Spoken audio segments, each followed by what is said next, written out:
نحمدہ و نصلی علی رسولہ الکریم، اما بعد۔ ناظرین محترم، اس نشست میں ہم الحمدللہ کی فضیلت اور اس کے فوائد و ثمرات کا ذکر کریں گے۔ الحمدللہ دراصل کلمہ حمد اور شکر ہے، سب تعریفیں اور شکر اللہ کے لیے ہے۔ یہ کلمہ حمد ایک ایسا کلمہ ہے کہ دراصل اللہ تعالیٰ کی ساری مخلوق، جن و انس، ملائکہ مقربین، چرند پرند، حیوانات، نباتات اور جمادات، ہوا اور پانی، زمین اور آسمان، چاند ستارے، شجر و حجر کا وظیفہ حیات دراصل اللہ کی حمد ہے۔ اس کا ثبوت اللہ کی کتاب میں موجود ہے، وَإِن مِّن شَيْءٍ إِلَّا يُسَبِّحُ بِحَمْدِهِ، کہ اس کائنات کی ہر شے اللہ کی حمد بیان کر رہی ہے اس کی تسبیح کے ساتھ۔ اللہ تعالیٰ نے نعمت ہدایت اور نعمت اسلام ہمیں عطا فرمائی ہے، اور ہمیں یہ دعا تعلیم دی ہے کہ ہم اللہ کا شکر اس طرح ادا کریں، الحمدللہ الذی ہدانا لہذا وما کننا لنہتدی لولا ان ہدانا اللہ۔ شکر ہے اللہ کا، حمد و ثنا ہے اس رب کے لیے جس نے ہمیں یہ نعمت عطا فرمائی۔ آج ہم اگر دیکھیں تو ہر خطبہ اور ہر تقریر، اس کا آغاز اللہ کی حمد و ثنا سے ہوتا ہے، یا تو الحمدللہ رب العالمین یا ان الحمدللہ، ان کلمات کے ساتھ ایک خطیب و ایک مقرر جو ہے اپنی گفتگو کا آغاز کرتا ہے۔ نبی صلی اللہ علیہ وسلم کا وظیفہ حیات بھی حمد تھا۔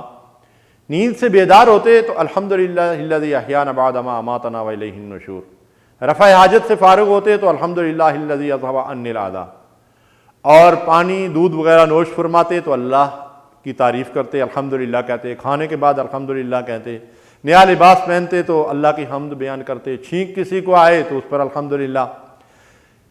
نبی صلی اللہ علیہ وسلم نے فرمایا افضل الذکر لا الہ الا اللہ وافضل الدعاء الحمدللہ۔ افضل ذکر کیا ہے؟ لا الہ الا اللہ، اور افضل دعا کیا ہے؟ الحمدللہ۔ اور الحمدللہ رب العالمین سے سورہ فاتحہ شروع ہوتی ہے، اور سورہ فاتحہ ایک بہترین دعا ہے جو اللہ نے اپنے بندوں کو تعلیم دی ہے۔ حمد کے کلمات اللہ کو کس قدر جو ہے وہ محبوب ہیں۔ ایک بندے نے یہ کلمات پڑھے، یا رب لک الحمد کما ینبغی لجلال وجہک وعظیم سلطانک، تو فرشتے حیران ہوئے کہ ہم اس بندے کا اجر کس طرح سے لکھیں، تو انہوں نے اللہ سے استفسار کیا کہ یا اللہ ان کلمات کو ایک بندے نے پڑھا ہے تو ہم اس کا اجر کیسے لکھیں؟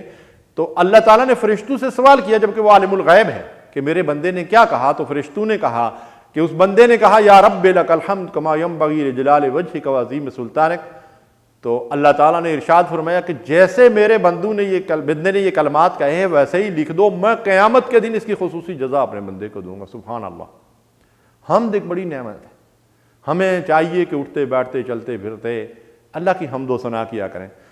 سنن ابن ماجہ کی روایت ہے کہ نبی صلی اللہ علیہ وسلم نے فرمایا، ابو ہریرہ رضی اللہ تعالیٰ عنہ اس حدیث کی راوی ہیں کہ سبحان اللہ والحمدللہ ولا الہ الا اللہ واللہ اکبر جب یہ بندہ پڑھتا ہے تو اس میں 4 جملے ہیں، تو ہر جملے کے بدلے میں جنت میں اس کے لیے درخت لگایا جاتا ہے۔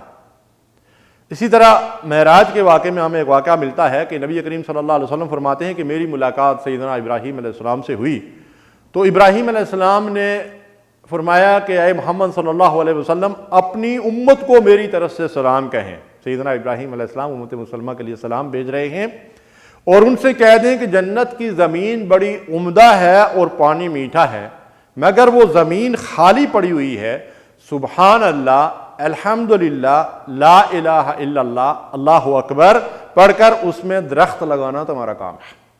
یہ عظیم کلمات ہیں۔ ایک حدیث میں آتا ہے کہ سبحان اللہ والحمدللہ ولا الہ الا اللہ واللہ اکبر، یہ وہ کلمات ہیں کہ اللہ تعالیٰ کو سب سے زیادہ یہ کلمات محبوب ہیں۔ نبی صلی اللہ علیہ وسلم نے فرمایا کہ قیامت کے دن لواء الحمد، اللہ کی حمد کا جھنڈا میرے ہاتھ میں ہوگا، اور اگر کوئی بندہ، حدیث مبارکہ میں آتا ہے کہ 100 مرتبہ سبحان اللہ و بحمدہ پڑھے تو سمندر کی جاگ کے برابر بھی اس کے گناہ ہوں تو اللہ تعالیٰ معاف فرمائیں گے۔ بڑی مشہور حدیث ہے جس کو امام بخاری رحمۃ اللہ علیہ نے اپنی مشہور بخاری شریف کے سب سے آخر میں لایا ہے کہ اللہ تعالیٰ کو 3 کلمات بڑے محبوب ہیں، اور میزان میں ان کا بڑا وزن ہے، اور زبان پر وہ بڑے ہلکے ہیں، سبحان اللہ و بحمدہ، سبحان اللہ العظیم۔ ایک آدمی کا چھوٹا بچہ تھا اور اس بچے کی روح فرشتے نے عزرائیل نے قبض کر لی، تو اس نے اللہ تعالیٰ کی حمد کی اور اس کے بعد انا للہ و انا الیہ راجعون پڑھا، تو اللہ تعالیٰ نے فرشتوں کو حکم دیا کہ میرے اس بندے کے لیے جنت میں ایک گھر بناؤ جس کا نام رکھو بیت الحمد۔ سبحان اللہ، یہ بڑا عظیم کلمہ ہے، ہمیں چاہیے کہ اٹھتے بیٹھتے چلتے پھرتے الحمدللہ کہا کریں۔ اللہ ہمیں اس پر عمل کی توفیق دے۔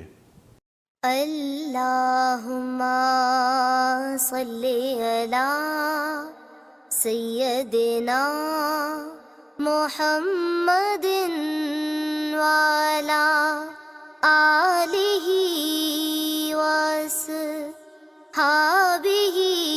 وسلم۔ اللہم صلی علی سیدنا محمد وعلی